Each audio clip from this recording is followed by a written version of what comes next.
Hello and welcome to My Nation. My name is Manisha Shivarmani and you're watching Flash On. Sardar Vallabhai Patel became the Deputy Prime Minister after India attained independence. His role during the pre-independence time is impeccable. He has been a part of movements and protests which has helped India fight the British rule.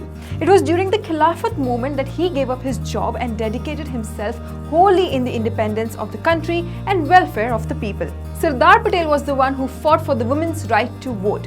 Women were barred from contesting elections as per Section 15(1)(c). A resolution was passed in this regard in the Ahmedabad Municipality General Board on February 13, 1913. Vallabhai Patel had argued that keeping women out of the elected body was equivalent to eliminating the representation of half of the urban population. So, in 1926, Section 15(1)(c) was abolished. Sardar Patel was so strict about the role that he was playing that he had once told his son Dayabhai to stay away from Delhi if possible so long he was in the capital. He asked his son to stay away and not use his power for his personal gains.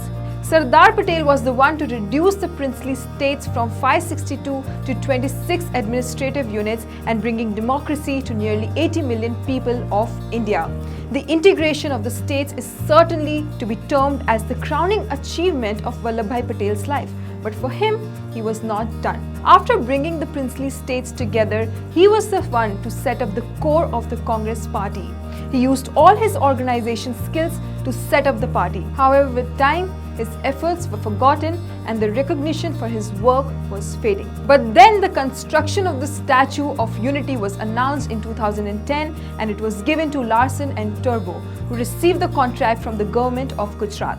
It was designed by the Indian sculptor Ram V. Sutar and was inaugurated by Indian Prime Minister Narendra Modi on 31st October 2018 on the 143rd anniversary of Patel's birth. The project was officially announced in 2013 to mark the beginning of the 10th year as the Chief Minister of Gujarat. At this time, the project was dubbed as Gujarat's tribute to the nation. It took 57 months to complete the statue. The Statue of Unity is the world's tallest statue at 182 meters. It has become a major tourist attraction on the river island facing the Sardar Sarovar Dam on the river Narmada in Kevadia colony. And it also helps to raise at least 15,000 direct jobs. Well, if you like the video, do share and subscribe to My Nation, and thank you for watching Flash On.